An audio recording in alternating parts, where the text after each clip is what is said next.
Hello, welcome back.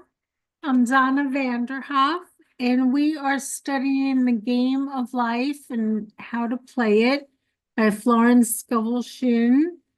And we are on page 39 in the PDF in the description. And we're starting the sixth chapter called Casting the Burden, Impressing the Subconscious.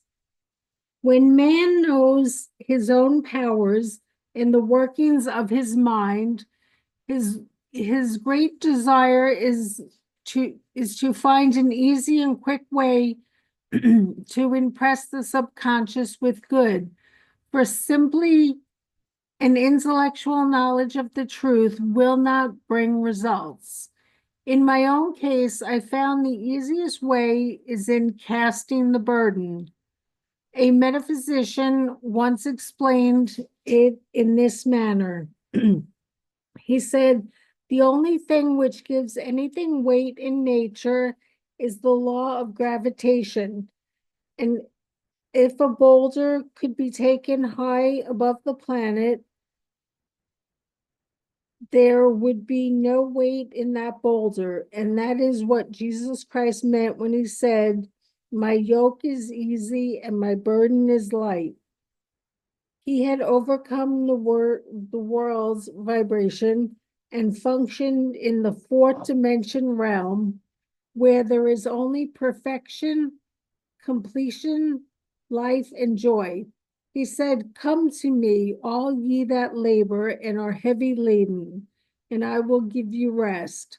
Take my yoke upon you, for my yoke is easy and my burden is light. We are also told in the 55th Psalm to cast thy burden upon the Lord. Many passages in the Bible state that the battle is God's, not man's, and man is always to stand still and see the salvation of the Lord. This indicates that the superconscious mind, or Christ within, is the department which fights man's battles and relieves him of burdens. We see, therefore, that man violates law if he carries a burden, and a burden is an adverse thought or condition, and this thought or condition has its root in the subconscious. It seems also impossible to make any headway directing the subconscious from the conscious or reasoning mind, as the reasoning mind, the intellect, is limited in its conceptions and filled with doubts and fears.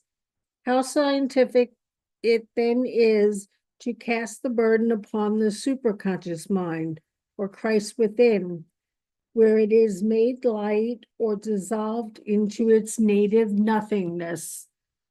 For example, a woman in urgent need of money made light upon the Christ within, the superconscious, with the statement, I cast this burden of lack on the Christ within, and I go free to have plenty.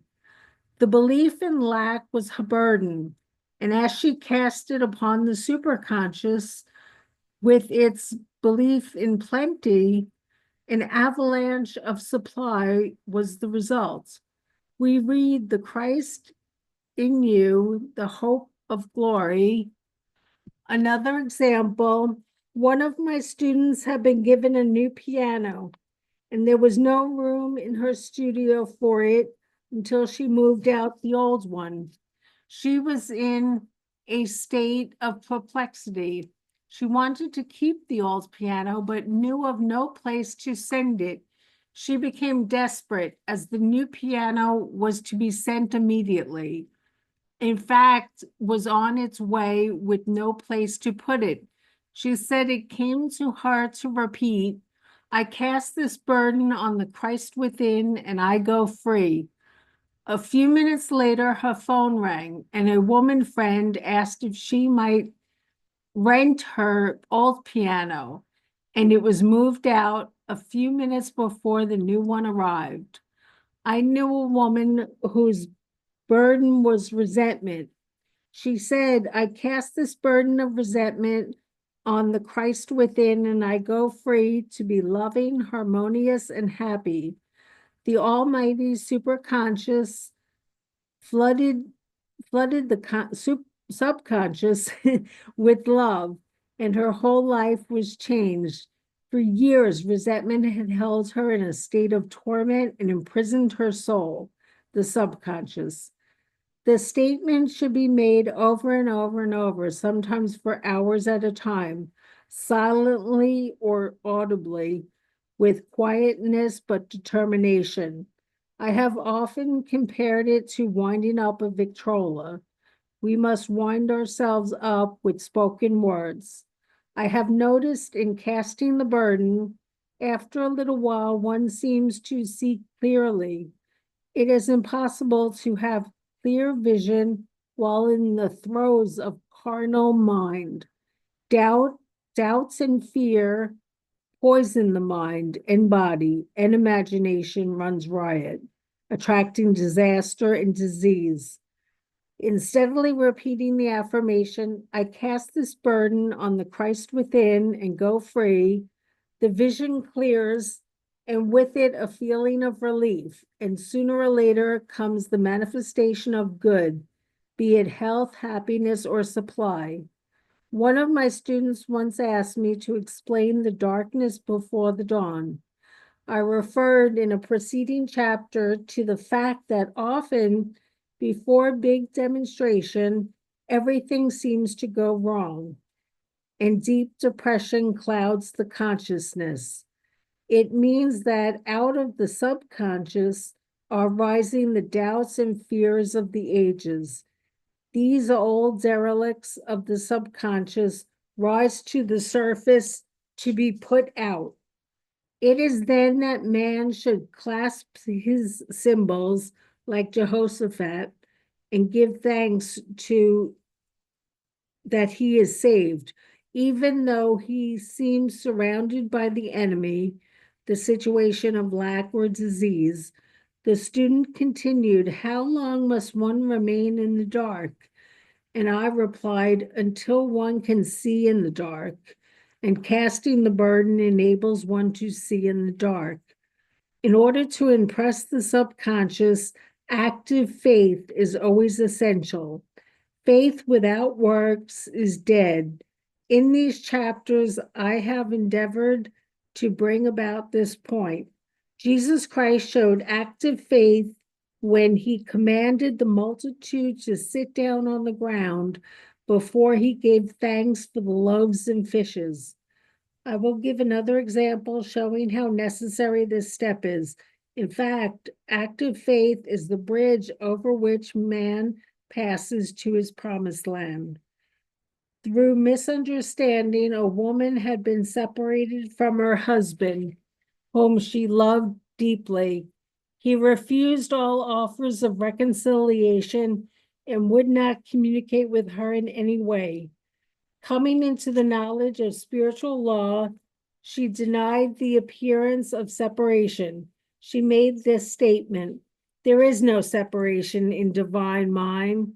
Therefore, I cannot be separated from the love and companionship which are mine by divine right." She showed active faith by arranging a place for him at the table every day, thereby impressing the subconscious with the picture of his return. Over a year passed, but she never wavered, and one day he walked in. The subconscious is often impressed through music. Music has a fourth dimensional quality and releases the soul from imprisonment. It makes wonderful things seem possible and easy of accomplishment. I have a friend who uses her Victrola daily for this purpose. It puts her in perfect harmony and releases the imagination. Another woman often dances while making her affirmations. The rhythm and harmony of music and motion carries her words forth with tremendous power. The student must remember also not to despise the day of small things. Invariably, before a demonstration comes signs of land. Before Columbus reached America, he saw birds and twigs, which showed him land was near. So it is with the demonstration, but often the student mistakes it for the demonstration itself and is disappointed. For example, a woman had spoken the word for a set of dishes. Not long afterward, a friend gave her a dish which was old and cracked. She came to me and said, well, I asked for a set of dishes and all I got was a cracked plate. I replied, the plate was only signs of land. It shows your dishes are coming. Look, look upon it as birds and seaweed. And not long afterward, the dishes came. Continually making believe impresses the subconscious. If one makes believe he is rich and makes believe he is successful, in due time he will reap. Children are always making believe, and except ye be converted and become as little children, ye shall not enter the kingdom of heaven. For example, I know of a woman who was very poor, but no one could make her feel poor. She earned a small amount of money from rich friends who constantly reminded her of her poverty and to be careful in saving. Regardless of their admonishments, she would spend all her earnings on a hat or make someone a gift and be in rapturous state of mind. Her thoughts were always centered on beautiful clothes and rings and things, but without envying others. She lived in a world of the wondrous, and only riches seemed real to her. Before long, she married a rich man, and the rings and things became visible. I do not know whether the man was the divine selection, but opulence had to manifest in her life as she had imaged only opulence. There is no peace or happiness for a man until he has erased all fear from the subconscious. Fear is misdirected energy and must be redirected or transmuted into faith. Jesus Christ said, why are ye fearful, O ye of little faith? All things are possible to him that believeth. um, I am asked so often by my students, how can I get rid of fear? I reply by walking up to the thing you are afraid of. The lion takes its fierceness from your fear. Walk up to the lion and he will disappear, run away, and he runs after you. I have shown in previous chapters how the lion of lack disappeared when the individual spent money fearlessly, showing faith that God was his supply and therefore unfailing. Many of my students have come out of the bondage of poverty and are now bountifully supplied through losing all fear of letting go out, letting all fear of letting money go out. The subconscious is impressed with the truth that God is the giver and the gift. Therefore, as one is one with the giver, he is one with the gift. A splendid statement is, I now thank God the giver for God the gift. Man has so long separated himself from his good and his supply through thoughts of separation and lack that sometimes it takes dynamite to dislodge these false ideas from the subconscious, and the dynamite is a big situation. We see in the foregoing illustration how the individual was freed from his bondage by showing fearlessness. A man should watch himself hourly to detect if his motive for action is fear or faith. Choose ye this day whom we shall serve, fear or faith. Perhaps one's fear is of personality.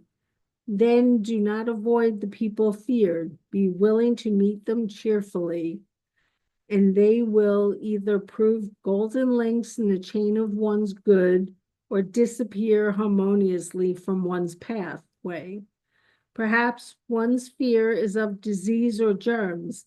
Then one should be fearless and undisturbed in a germ-laden situation, and he would be immune. One can only contract germs while vibrating at the same rate as the germ.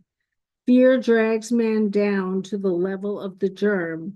Of course, the disease-laden germ is a product of carnal mind, as all thought must objectify. Germs do not exist in the superconscious or divine mind, therefore are a product of man's vain imagination. In the twinkling of an eye, man's release will come when he realizes there is no power in evil. The material worlds will fade away, and the fourth dimension worlds, the worlds of the wondrous, will swing into manifestation.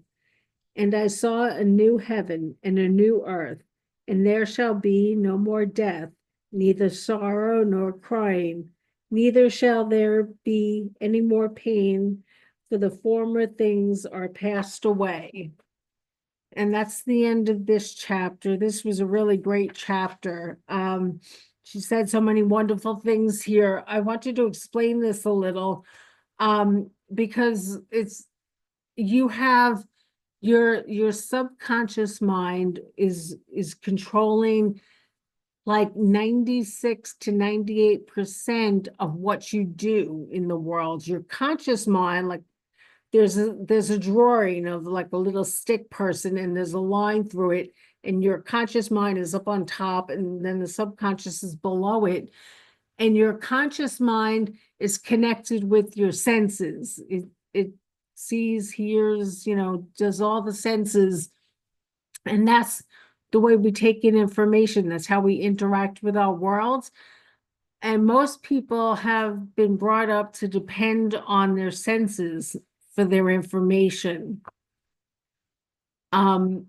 Just they determine like their value. It started with like the report card when we were in school. Like that determined whether we're a good or bad student. And then as you get older, then it becomes like the bank account or the sales sheet to determine your worth. Are you a good salesman or a bad salesman? Are you wealthy or poor? You look to the bank account.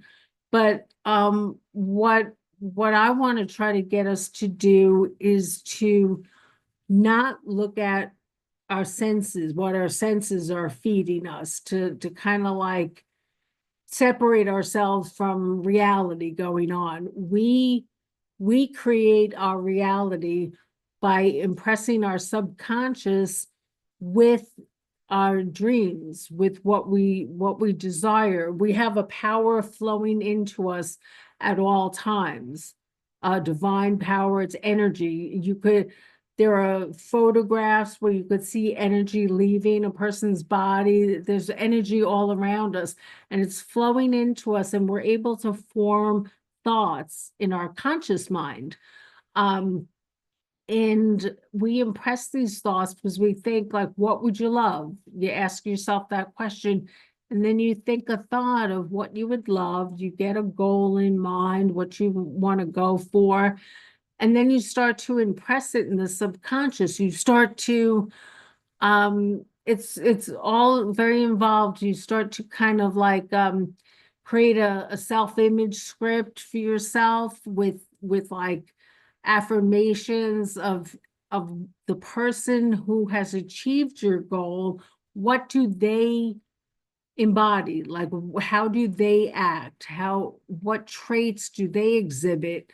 Because you don't exhibit those traits yet. You have to grow into the person who has your dream, who has achieved your dream. You're not that person yet, or else you would have achieved your dream by now.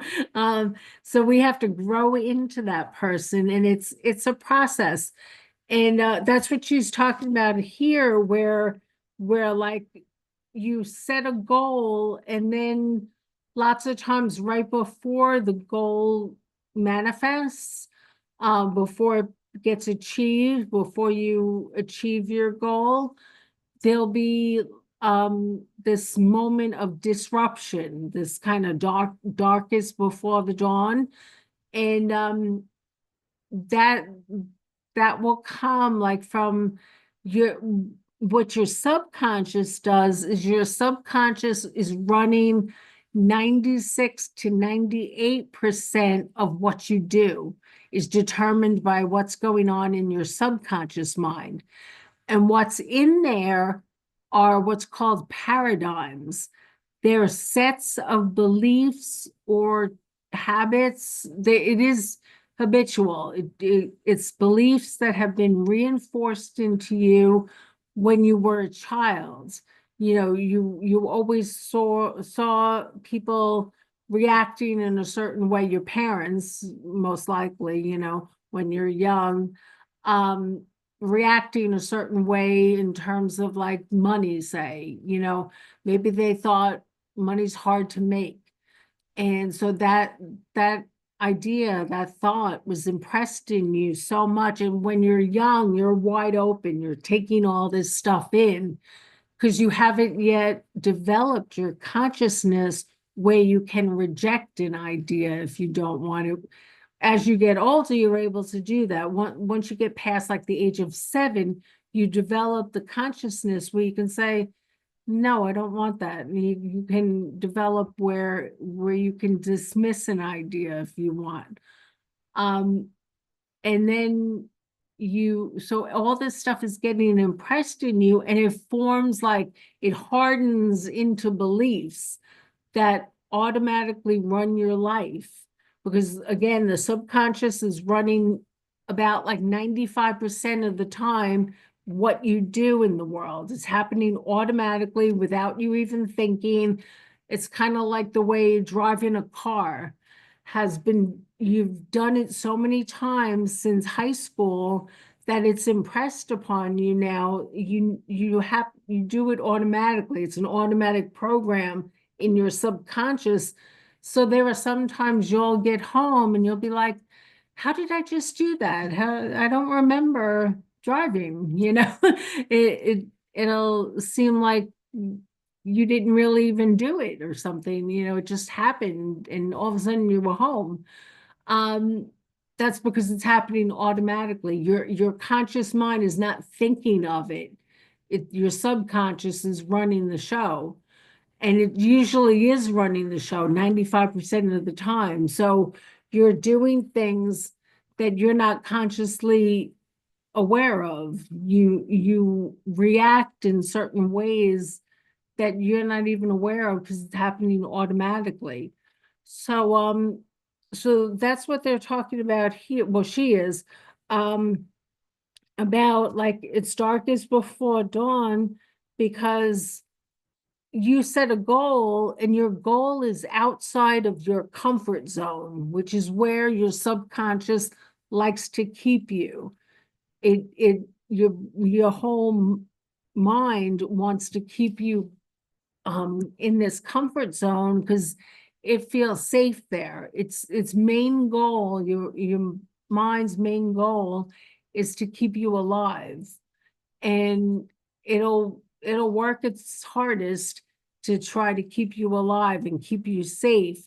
So the minute you get a goal, you get an idea of something you want to go for, that's going to take you out of your comfort zone, your paradigms and your subconscious and everything start yelling and start fussing with you like, oh, they tell you how, like, I can't do that. I'm not good enough. You know, all these, the doubts and the fears will come up. That's what she talks about, that the doubts and the fears come up and you have to realize them. You have to like notice what you're thinking. And if it's something that's making you feel like not good, if it's not a good thought, then you know that's something you have to replace. It depends on how you feel about it. If you realize like this is not feeling good to me, then you know you have to replace that thought. Like if you get the thought, well, I'm not good enough to do that. I'm not smart enough to do that. That doesn't feel good to you. And you know to replace that. You'll realize what's like a limiting belief, what's keeping you limited, keeping you stuck in your comfort zone. And that's the way most people go through life. They go through life stuck in their comfort zone, living day after day like Groundhog Day, because the minute they try to step out, it pulls you back in. People will say, I'll do that goal. And they think when the kids graduate or when the husband retires or something, then I'll go for that goal. But that day never comes. You keep pushing it off because your paradigm, your brain does not want you to, well, your mind doesn't want you to get out of that comfort zone. So it pulls you back in with doubts and fears. And that works on you because that's what's worked on you all your life. It's familiar and it keeps you stuck. So we have to break out of that. And that's also what she's talking about here in casting aside your burden.